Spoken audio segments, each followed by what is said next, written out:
Okay, so I have a bunch of shoes lined up, and a lot of them I do not wear anymore, but I just want to show you the reason I don't wear them anymore, and just to kind of educate you guys on um, how you can pick out your shoes in the future, especially if you have any history of um, feet injuries or plantar fasciitis, like chronic plantar fasciitis, chronic Achilles, constant calf strains, and really anything. It can go all the way up to like back pain, is how much the foot affects us. If you're wearing a pretty crappy shoe, then it's going to make you feel crappy. Okay, so here we have an embarrassing amount of shoes, but this is only like a small percentage of my shoes. And it's kind of going in like a bad to good position. So I think this is pretty obvious to start here. So you get a super pointy toe. You've got rigidity. Can't move it. Although, and then you do have a tiny little heel, which is like nothing compared to like how bad these shoes could be. But here's another one. This is the way it bends. Not great. It only bends at the toe. It's got a pointy toe. That's not the shape of my foot. That's not the shape of your foot.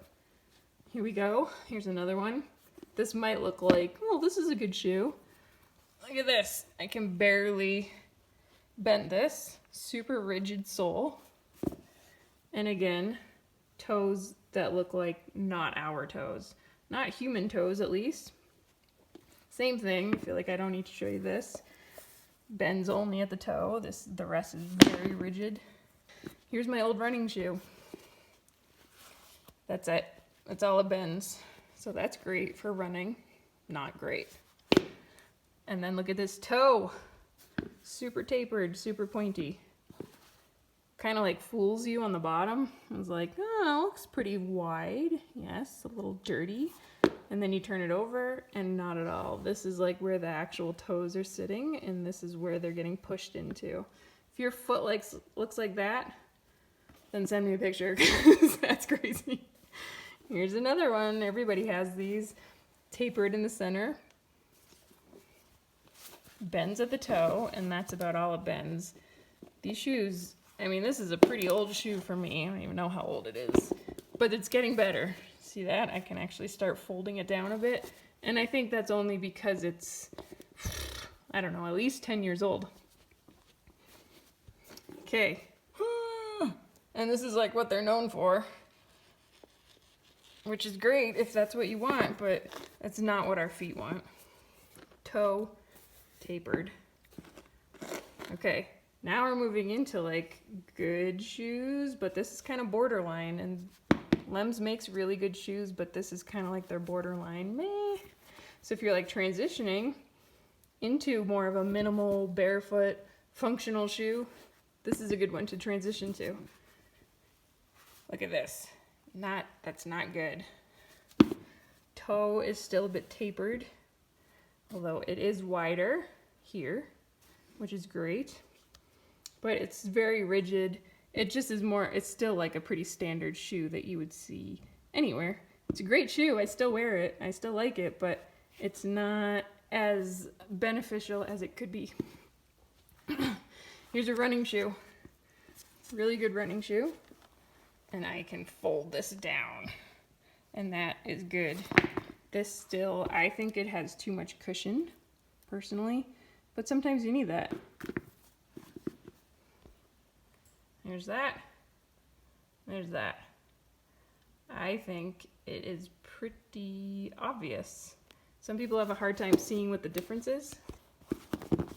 So see how flat the inside of this is? That's how our big toe is. It's flat. It just goes straight forward. It's not supposed to take a turn inwards, which is what happens when you put your toe inside this shoe. It cannot stay straight. It's gonna get turned because it has to, because this is not allowing it to stay straight anymore. Let me bring you through the rest and I'll explain. Straight, dirty. Fine. Here's my favorite winter shoe. Straight, curved like my toes, super flexible. Crazy flexible. Super warm.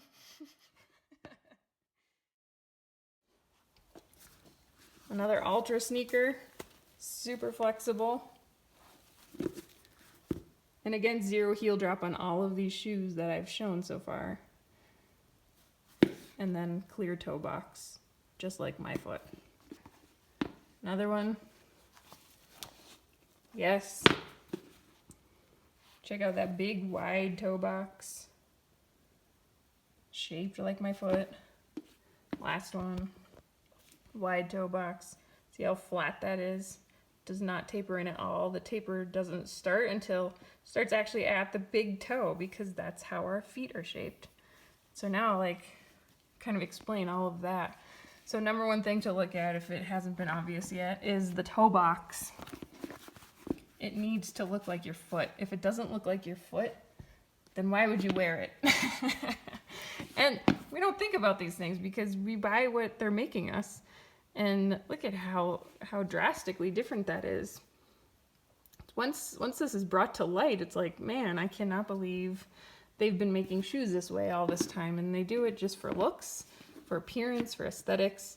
And they do it because it's really expensive to change.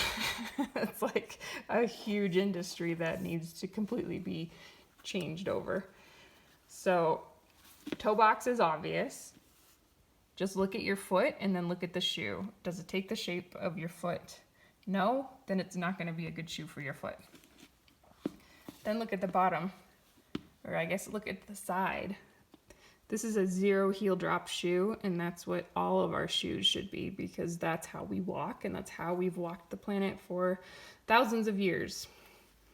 When you have a heel, it's going to lift your heel up, and it's going to shorten your Achilles tendon and tighten your calf muscles, and a whole slew of other things are going to happen directly to your foot as a result of that. So see how this lifts up? And that is your heel to toe drop.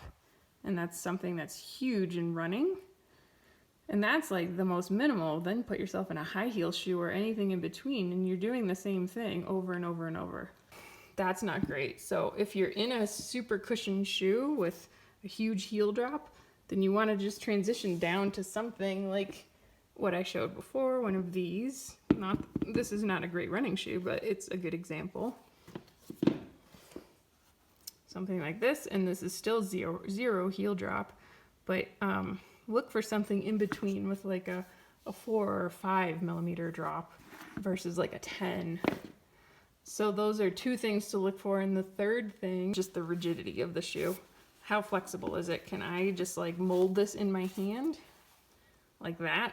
That's a great shoe. And I think we've been kind of brainwashed, and we've been told by shoe companies that we need more support, and more support is better, more cushioning is better. And sometimes some cushion is good. Like there's cushion in this, there's no cushion in this.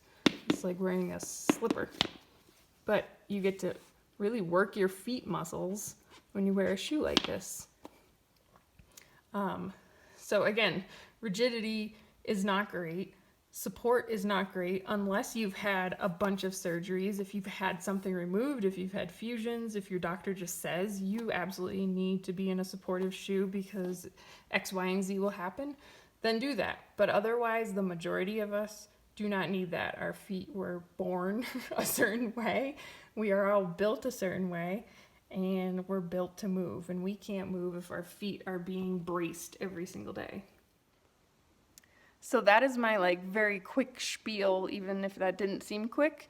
There's a lot more to say on the subject, but that's all I'm going to say for now. And just start paying attention to your feet. And the more you can be barefoot, the better. You're actually able to work your feet and make them strong again. And that's really what the foot needs. Just remember, when it's stuck inside of a shoe, and it's stuck inside of a shoe like this, those muscles are going to turn off. And we don't have, our foot is like an amazing structure, and it can't be amazing, and it can't help you when you're putting it inside something like this. It's just like putting your hand inside a little brace like this all day. We would never do it. We would never be able to function that way. Now try walking on your feet, walking on your hands like this. It's not good. So If you guys have any questions, please let me know. I'm happy to answer them, and I've got plenty of shoe suggestions, especially if you have a long list of injuries and nothing has helped. If you're a big orthotic wearer, like I used to be, I haven't worn an orthotic in a year and a half, and I'm now running without an orthotic, which is huge for me because I've been in one for 20 years or more. So that's my story. Let me know if I can help anybody.